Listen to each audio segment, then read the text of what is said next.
Good evening, and it is Kale here again, making the first video post I have made in a very long time. I don't have much of an excuse for that, other than there's always been something else to do, or I feel too tired when it comes around to it. Whatever. I know that in order to get a regular fan base up, one of the best things you can do is be regular about updates, and oh well. I guess I'm not that fussed about having a huge fan base, but there you go. Lots happened in the last, between video posts, no intention to go back over it. In fact, this time I am making a video post for a very specific reason. I might get back to what that reason is at the end of the presentation. I thought what I'd do, since I've been meaning to write about it for a while and haven't made the time to, is just quickly review 3 different movies I've seen at the cinemas in the last couple of months. The first one would be the Star Trek movie. I'm usually quite happy with the reboots of all the universes. Batman's recently got one, Battlestar Galactica. I like a lot of these reboots, so I was curious to see how Star Trek would be, particularly as I was a fan of The Next Generation, wasn't a fan of the original series, so I tried to go in pretty open-minded. I've got to say, overall, the movie was pretty good. I was quite impressed. The only thing I can really take issue with is that Gene Roddenberry, he created the Star Trek universe in the first place to deal with issues that you couldn't deal within, say, a drama. Like, he had to set it in the future and disguise it. So I'd expect a warm, fuzzy message out of the movie as well, if they were remaining faithful to, Gene Roddenberry's vision.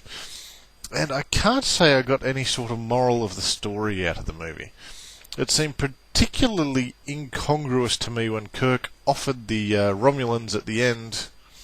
There's like, can't even remember exactly what he said, but it was, in the spirit of cooperation and reconciliation, would like to help you out of that black hole you're falling into, if you'd like.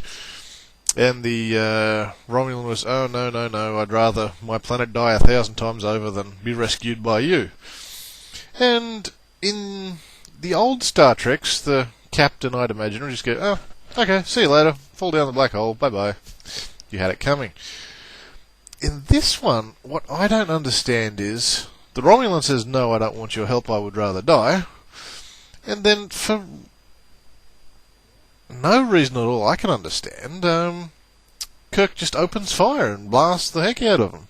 It's like, okay, you refused our help, so I'm going to kill you. I mean, that's not very warm and fuzzy, it's not very Star Trek-y. That one thing threw me out a bit, but otherwise it was a really good re-envisaging. I mean, don't even start thinking about the physics or the science involved because of Star Trek. They're just not there. That's part of the whole Star Trek thing.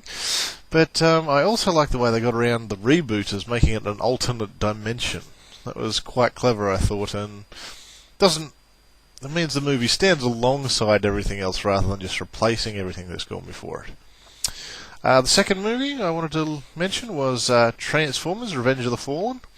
And I have to say, I was quite bitterly disappointed.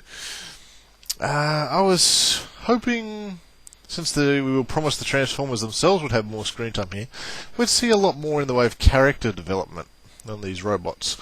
Because if you remember the cartoon from the kid, they'd usually pick 1 or 2 of the Autobots and then, say how they learn their lesson for the week.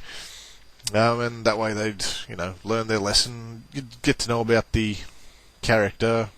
They're trying to sell you the toy. But you'd get to know the character better and, they'd walk out having learned something. From the movie, it was all lots of big robots bashing each other, but nobody really got any development, I felt. I really didn't like Skids and Mudflap. The Wigger is how they've been described by the creators now. They're meant to be white boys trying to be black boys. The problem is they're really sleek, shiny robots that transform into rednecks that speak like black guys. They're two real poorly created characters, I have to say. Skids and Mudflap. Didn't like them at all. I think they're the most annoying characters since Jar Jar, to be honest. Wheelie wasn't much better. He was a little bit annoying. And Jetfire, I like that he was included. I like the way they included him. I just would have liked the character, how do you say, a venerable old robot, to have a lot more, I don't know how you say the word, gravitas, as I've always seen it read. Something old wizards are supposed to have, a sort of dignity about them, a sort of weight, a respectability, but this Jetfire, he was a character, but you really couldn't take him seriously. And as I mentioned to my brother, reminded me a lot of Cranky Kong from the Donkey Kong series in that respect. Just waving a stick and, yeah, you get off my lawn, kids. Ah, well. It was a lot of action. You got to see Optimus Prime kick some serious butt. Devastator, massive disappointment. I mean, he looked cool. I loved his mode of attack, but he didn't actually do anything but get destroyed. The one of the annoying Autobot twins that he did suck into his mouth, broke its way out again. And I would have been really happy to see one of those annoying twits destroyed. What can you do? Overall, probably an alright movie for kids. The critics, on Rotten Tomatoes in particular, really slammed it, but it still seems to be doing quite well at the box office despite bad reviews. So I've got to say, the special effects are brilliant. I've heard rumour that Industrial Light and Magic, some of their computers actually melted down while they were producing Devastator. Wouldn't surprise me. There's more moving bits in that than anyone could ever have conceived. Bit of trivia for you. The third movie is one that I wouldn't have gone to see myself, but Mum's a Sandra Bullock fan. She wanted to see it, so I took her along. It was called The Proposal, which is an interesting one. This editor at a big firm is a lady, I can't remember her name. She's very successful and a complete ice queen, hard worker, no feelings kind of thing. And she's about to be deported back to Canada because her visa wasn't correct or something. And to dodge it all, she tries to marry one of her underlings, her assistants, in fact, as a way to get out of being deported. It turned into quite a comedy. I was amused. I was expecting some sappy love story thing. Turned out more to be a comedy, and it had a lot of moments. I was laughing quite a bit. My reflection on the movie, though, that I don't know, no one else has mentioned. I'm wondering if I'm the only person who notices these things. But the guy, the hero of the story, if you will, he was quite happy to lie to his entire family about the woman he was marrying just to get ahead in his business. And nobody else has commented on this at all, which kind of surprises me. Yeah, I just wish he got his comeuppance.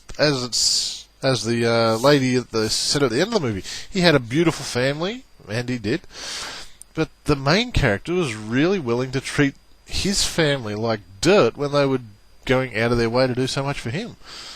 And I don't know if it's just because it's a comedy or because we're meant to be focusing on the transition of the Ice Queen, but nobody comments on this. All I can say is I hope if the story was real, that he get his comeuppance off screen, because I think he was a complete bastard and really deserved something awful happen to him. Instead, he ends up with the woman of his dreams and the job of his dreams. Yeah, okay. Maybe I like moralising, but heck, I don't think that's a good thing to be encouraging, really.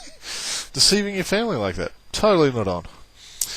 Surprisingly enough, that's almost 10 minutes there. It'll probably be a bit less once I edit this and try and get it all up on YouTube.